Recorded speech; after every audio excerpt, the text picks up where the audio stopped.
कौ क्या हाल है, ट्री हगर्स और हाउल हार्मोनाइजर्स। आप सुन रहे हैं फॉरेस्ट फ्रेंड्स पॉडकास्ट, जहां लीजेंड्स निकलते हैं शैडोज से और सच सुनाई देता है वुड पेकर के कैफीन वाले अटैक से भी तेज। मैं हूँ बेला, द क्रो हू नोज, और आज की गेस्ट के आसपास इतनी अफवाहें घूम रही हैं जितनी एक रोज गार्डन में तूफान के दौर में होती है। वो है जादू, वो है राज, वो है शीशा, और वो है दरिंदा, वो है मिस्टीरियस, वो है मिसअंडरस्टूड, वो है एक मिथ, एक मोमेंट। जोरदार तालियां for the one and only the beast from beauty and the beast. Bella, क्या इंट्रो था यार, शुक्रिया मुझे बुलाने का। मैं तो एक धुंध के बादल पे उड़ के आई हूँ और वाओ, तुम्हारा ट्री हाउस स्टूडियो तो फुल ऑन वाइब दे रहा है। सिर्फ बेस्ट एन्चांटेड रॉयल्टी के लिए। चलो सीधा मुद्दे पे आते हैं। जंगल भर में तुम्हारा जिक्र हो रहा है। कोई कहता है तुमने एक शहजादे पे कर्ज डाला और एक किंगडम को तबाह कर दिया। कोई कहता है तुम खुद शहजादे हो। तो असल सच क्या है? सच, मैं कर्ज भी था, क्यूअर भी था, और दोनों के दरमियान का राज भी।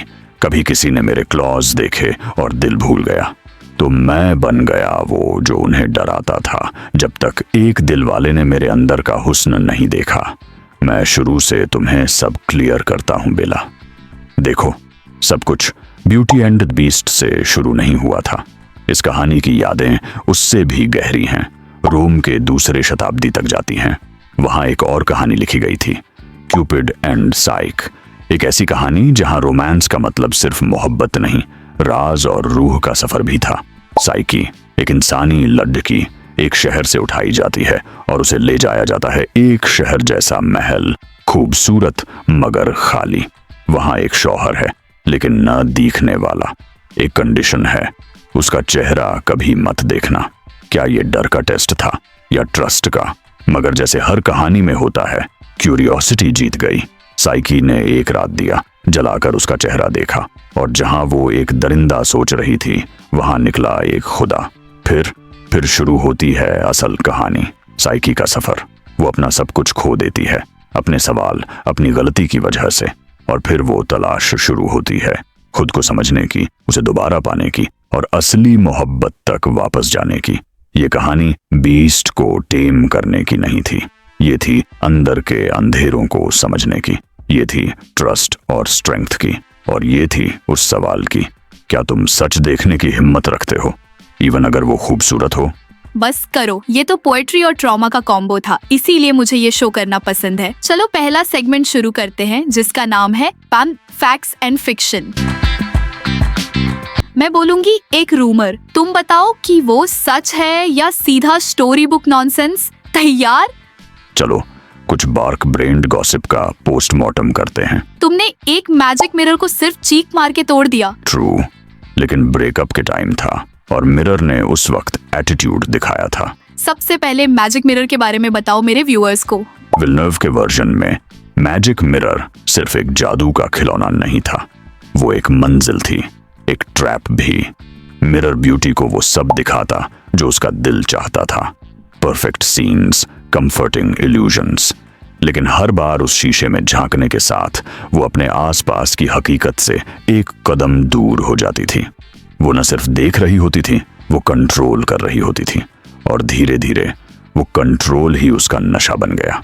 ये मिरर एक चॉइस था, एक सेफ क्यूरेटेड दुनिया जहां सब कुछ उसकी मर्जी का हो, या एक रॉ अनप्रेडिक्टेबल मोहब्बत जो टूट भी सकती थी लेकिन असली थी। आज का सोशल मीडिया भी कुछ ऐसा ही है। हम अपने डिजिटल मिरर्स में वही दिखाते हैं जो लोग देखना चाहें, flawless skin, perfect smiles, filtered जिंदगी। लेकिन हर पोस्ट के बाद हम अपनी असल फीलिंग्स, अपनी वल्नरेबिलिटी, अपना कनेक्शन खो देते हैं। रियल प्यार और रियल लोगों का सामना करने का हौसला छोटा पड़ जाता है। ग्रेट, तुमने एक वुल्फ पैक को बैकअप सिंगर्स बना दिया था। ट्रू, बी आवर गेस्ट गया था फुल मून के नीचे, फॉरेस्ट येल्प पे 5 सितारे मिले। तुम हर रात शैडोज के साथ डांस करते हो। Every single night.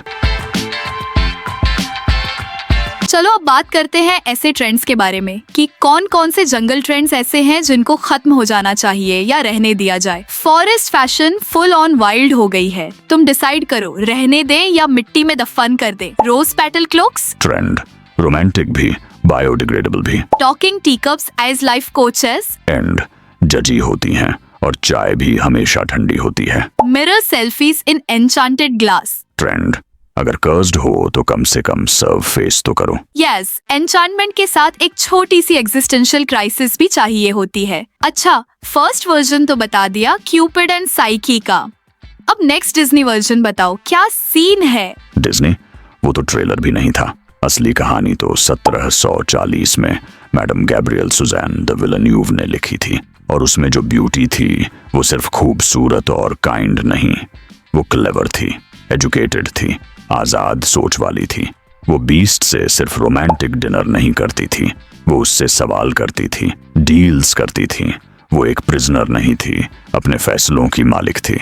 और बीस्ट, वो कर्स्ड इसलिए नहीं था कि उसने किसी पर जुल्म किया, बल्कि क्योंकि उसने एक टॉक्सिक फेरी का रिश्ता ठुकरा दिया था। यस, टॉक्सिक मैस्कुलिनिटी का उल्टा सीन, रिजेक्शन, स्टॉक्स कर्स। लेकिन ये तो शुरुआत थी। ब्यूटी की माँ खुद एक पावरफुल फेरी क्वीन थी, जो एक और जादू भरी रेल्म में वॉर लड़े रही थी। एक हिडन लेगेसी, एक रॉयल ब्लड लाइन। मतलब ब्यूटी एक एक्सीडेंटल हेरोइन नहीं थी, वो एक चोजन वन थी। ये कहानी कास्टल्स और कर्सेस से ज्यादा थी। ये पावर, पॉलिटिक्स और वुमनहुड की एपिक थी। सोचो, game of thrones x fairy tale x feminist rebirth. तो अगले बार जब कोई कहे ब्यूटी एंड द बीस्ट है सिर्फ एक प्रेम कहानी, उन्हें विलेन्यू की वर्जन सुनाओ। Because this beauty, she wasn't waiting to be rescued, she was reclaiming a throne। अरे वाह, क्या ऑसम इंफॉर्मेशन दी है बीस्टी, बहुत मजा आ रहा है। तो ऐसा करो, हमें एक और बात बताओ कि ब्यूटी की बहनें जलन और मीन होती क्यों हैं? वो उसका मजाक उड़ाती है, जलन करती है और उसकी खुशी को डिस्ट्रॉय करने की कोशिश भी करती है। तो क्या ये सब सच है? ब्यूटी एंड द बीस्ट का एक वर्जन ऐसा भी था जहां बीस्ट से ज्यादा बीस्टली उसकी बहनें थीं।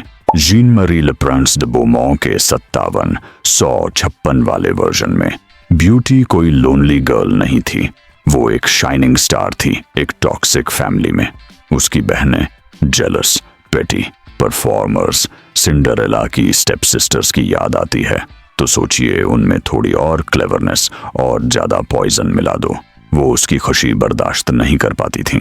जब ब्यूटी बीस्ट के पैलेस से वापस आई, वो रोती और एक्टिंग करती रही।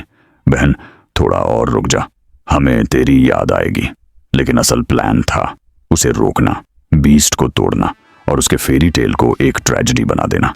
वो जानती थी कि अगर ब्यूटी वापस न गई, बीस्ट उसकी याद में मर सकता है, और वो चाहती थी कि एग्जैक्टली यही हो। यह फेरी टेल सिर्फ प्यार की नहीं थी, यह थी एक master class in jealousy, manipulation और सॉफ्ट सैबोटाज। और ब्यूटी, उसने इन आंसुओं के पीछे का जहर पहचाना और अपना रास्ता चुना, प्यार का, सच का।